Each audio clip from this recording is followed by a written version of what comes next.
Hey friends, I'm back. Rebecca Kastl, the accidental mystic. I had a spiritually transformative experience in my 20s while I was healing from trauma from a pretty horrible assault. And the spiritual experience was part of my healing journey. And what I wanted to talk about today is actually a few things. So I have some announcements first, and then I'm going to share about healing and being honest about where you are, even if you're spiritual. Then also, I'm going to share a little bit about some evidence I got in a session from last year. I just heard back about something that came up through from a year ago. And then lastly, potentially, I might have seen a UAP with my daughter. So this is kind of a multifaceted video for this Thursday, somewhere in August.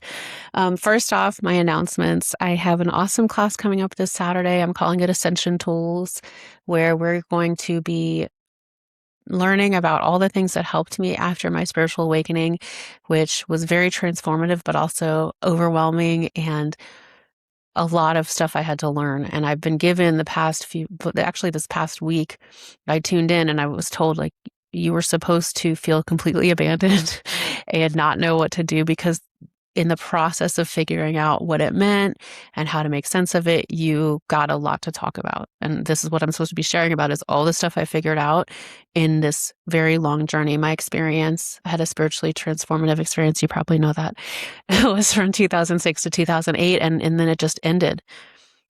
And I had to figure out all of the different things. Was it real? Was it not real? Was I crazy? How can I integrate this? How can I get back in touch with it? So what I'm teaching this Saturday is for anyone going through an awakening or who's had some of an awakening, some of my favorite tools to stay in touch with it, to stay balanced. I'll be teaching my favorite energy balancing practices, my favorite breathwork practices, grounding practices, and we're going to be in communities sharing and supporting one another on how to do this kind of stuff and still be a human who has a life and a house and a family and a job. So I'm excited for that. Please join us if you're feeling called. It'll be Saturday, August 8th. And I'm calling it Ascension Tools. And it'll be at 9 a.m. Mountain Time. So an hour and a half workshop. I will put the link below. I'd love to see you. And getting into the main part of this video this week, I have been thinking about how even though I had a beautiful spiritual awakening, I saw light, I saw timelines, I felt all this love, I felt angels, it was really transformative. Doesn't mean that I get to opt out of my healing journey and opt out of being a person with feelings and opt out of being a healthy, emotionally healthy person. So I think in the spiritual community, and I'm not shaming anyone because I did this, I wanted to escape my life and only feel the light forever after it ended. It's really easy to bypass and just talk about the light stuff or talk about the angels or the aliens without letting it really go through your heart and letting yourself really heal the areas that need to be healed. Because it's not supposed to be an escape. It's supposed to be something you live in this life honestly and openly. And obviously the light helped me heal. This beautiful love from the Creator healed me so much. I would say it healed me completely in my soul. But the rest of the healing journey has been, how do I have access to this and connect to it and show up as a healthy person, an honest, good person? A lot of what I've been having to do is heal my codependency, which I never really knew I was codependent until a therapist told me in 2023. Yeah, I still went back to therapy sometimes after my spiritual experience because I still had to live a normal life. It does help to have spiritual therapists. I have a few really good ones. If y'all are interested, I can maybe do a episode or share some about them because there's some really amazing who are open to spirituality and good therapists. They're really nice to have that. So I don't have to feel like I can only talk about certain things with certain people. But it is, a lot of what I've had to do is feel my hard feelings or still show up for myself in my voice and in my life. And of course, it'd be easier to say, well, I see angels. I don't have to do anything like that. No, I mostly just feel them. I feel light and I have psychic dreams. So why would I need to heal myself emotionally? But I still have to do that. And I think we all do. So a lot of that for me has been stating my needs honestly, with compassion for myself. That's one thing that I never had, was compassion for myself. I hated myself. So, being honest and kind to myself while saying this is what I need, or this is how I'm really feeling, that's been really important. So I don't know if y'all would consider yourselves on the codependent side. but you can work on it with me. Let's all work on it together. I'm probably being codependent right now. But some of the stuff I've had to do is be honest about my needs and what I want. And obviously doing this kind of teaching is like a master class in healing my codependency, because I can't be codependent out on the internet. I have to be very honest about how I'm feeling and very honest about my true experiences and not take it personally if someone doesn't like it. Most people are pretty cool, but obviously there's people who really get triggered by stories like mine, which is weird. But you can do what you want. I'm not going to take it personally. And anyway, yeah, so even it's a good balance. It's good to have both. It's good to know that you're completely loved and you have a spiritual side, but that doesn't mean you don't need to feel your feelings, be honest about how you're feeling, and heal your emotional side. And that is even more important as someone who does readings and sessions for people, sacred soul sessions. Come work with me. I have to have like no filter when I'm working spiritually. So the less bias I have, the more clear I am emotionally and spiritually, the more I can see for other people. So it is, it's motivating to do the spiritual work, because I need to really clear, like, someone brings up something that I might have an opinion about in my own personal life, but I have to be super clear and just tell them what I hear and be what my friend Evan Meacham said, the hollow bone, which is what a lot of healers are. We become so hollowed out because of what we've gone through. And that's what I do when I'm doing work for people. That doesn't mean I don't have feelings. That doesn't mean I don't have relationships and things I work through. And it's good to be really honest about it. There's a lot to explore around our filters and the bias we put onto the spiritual world. Now the spiritual stuff I've experienced, like truly experienced, the stuff from my STE, like those wild downloads about how sacred human life is on the whole planet, stuff like that. I know there's no bias in that. It was so clear. It was so beautiful. Stuff that I'd never heard of or thought about. It was very, very profound at the soul level. But then, integrating that and knowing that that's real, and then still being a person who does sessions for people, keeping that filter really clear and not having bias about who people are. Because I do think that we can project onto the spiritual world stuff that we haven't healed.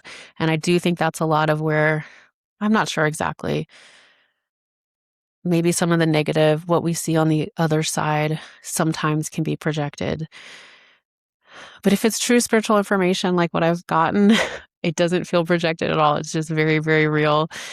But I do think, yeah. So keep healing your wounds. You can be spiritual and still need to go to therapy. You can be spiritual and still, have hard feelings and have to heal through anger or sadness or fear. And I think it's really good to be honest about both sides. And it's not always easy because it's not flashy. It's not flashy to say, I'm feeling triggered about XYZ when I could just talk about angels all the time, which I like to do.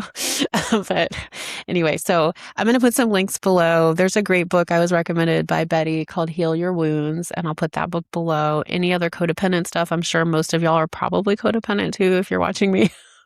Maybe kind of people pleasers, maybe not. If you're not, please tell me how you did it. So it's good to work through all that stuff. And I still work through it, but as I do, I know that I'm totally loved. So it's not a bypass. It is a support though, to know that I have like a complete connection and a lot of love from God, source, creator. That really is transformative. Especially as I walk through stuff that's, stuff that I'm healing that's a little bit harder or more difficult, more like entracted into my life. So yeah, do both. Have your spiritual side and do your emotional and mental healing. I think that's the best way to go, especially these days. But I do think it's hard. Like it's not easy to have seen all this light and then still have to be a person. But that's what it's all about.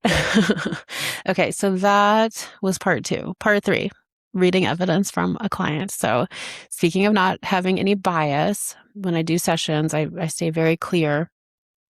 But I am, one thing I'm clearing is self-doubt. I think this is normal from when I've taught classes. A lot of people feel doubtful about their abilities. But the more I do it, the more clear I am, the more stuff I get. But still, sometimes I'll say something and the person sitting with me is like, no, I don't know anything about that. And when I tune in, I've talked about this before, but I work on being very clear. I have a strong connection, and I'm shown different things. And I always say, whatever you need to say is more than what I know. So let me just trust what I hear, type of thing.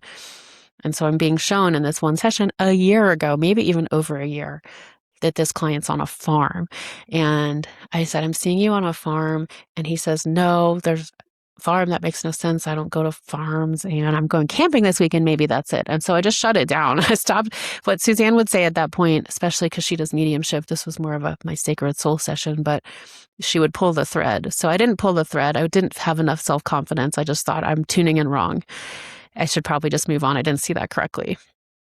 But I could have, and now I might try next time to just go a little deeper, like, okay, so where is this farm, or when is this happening? Is this in the future? Is there anything the client needs to know about this? But I just moved on. And then I get an email last week. So this was over a year ago. I did this reading. I get an email, Rebecca, you wouldn't believe, we just bought a farm. It was completely guided. We were totally guided to it. 60 acres, totally beautiful. The whole thing was like spiritual nugget after spiritual nugget to get to this land. And now I'm so happy. And you saw it over a year ago in this session. And thank you. I was like, oh my goodness, I had no idea. So you just never know. I wish I would have gone a little deeper, but I was so honored and happy. I mean, obviously, I'm very happy for him and his family to have this beautiful land and farm. But I wish, I mean, I just didn't know that what I was seeing was actually correct. So anyway, something to learn from, maybe more for me to be more confident if I'm seeing something and it doesn't make sense to the sitter. Also, if something is being shown to you, like I don't necessarily do readings where I tell people their entire future. I don't like doing that because we're supposed to live our lives. But if something's coming to you like in a dream, or somebody's saying something, you're getting a intuition about what's coming, that's for a reason. I think he was supposed to have a little bit of a knowing about this. I didn't buy the farm because I mentioned a farm in a reading. This was like way bigger. There was a whole situation that happened with how they got the land and the discovery of it and all of this. So, anyway, he said I could share that story. So thank you. Hi, happy for you. But yeah, I think if something's coming through from the future, it's for a reason. It's to get you aware and knowing that something's coming, but also, the journey is the big thing. It's not about knowing everything that's going to happen. And finally, the last little section before I log off is, I think my daughter and I saw a UAP, which might be the most fascinating part of this video for most of you. I'm not sure if it was a UAP. I'd love to hear what you thought. I don't want to hear if you don't think it's a UAP. Just kidding. If you don't, that's fine. You can tell me what you think it was instead. I mostly want to hear if you think it was. So my daughter and I were upstairs in the living room. I have a big window looking out on a courtyard. And it's stormy this night, and we're watching a movie. We look out the window at all the clouds in the storm, and we see 5 or 6 or even 7 lights in a row shining through this cloud. And it's pretty close to the window. It's not like way off. And it was like this big, 1, 2, 3, 4, 5. And it wasn't really orbs because they were light, like bright lights through the clouds. And it wasn't on a building. It was in the cloud up kind of above the building, but not too far from my window. And my daughter and I both look and say, what are those lights doing shining through the clouds? That's weird. Because it was like 6 of them in a row, kind of like a curved row. And then we keep watching the movie. I'm like, oh, I should probably go upstairs on the roof deck and see what they are. But I didn't. We just kept watching the movie. And then when we looked up again, they were gone. So that's what I was like, is that a UAP? Was it just 6 lights in a row? But they were pretty big lights, and it wasn't like a bug. It seemed like, I mean, I think the only obvious explanation was it was an alien, but I don't know. I want to hear what y'all think. My daughter saw it too. It wasn't like it was just me. And, when I see stuff like this, and when I get flashes of an angel or flashes of something more visual, or even when I've heard the angel song, it's always like, oh, like I'm so relaxed. It's not a big deal. You're just chilling. And then you process it because it's almost like your soul is seeing it, and your soul is seeing something in the physical, but you're feeling it as your soul. But then when you think about it, that's when things get a little stressful, or you try to make sense of it or analyze it. And that's kind of what happened. We saw it. It was like, oh, weird lights. Huh. We don't know why those are there. We go back to the movie. Like, oh, those are gone. And then all week since then, it was like last week, I've been thinking, gosh, that was Wild. What were those? Why were there six big lights in a row, like a circular kind of row outside my window?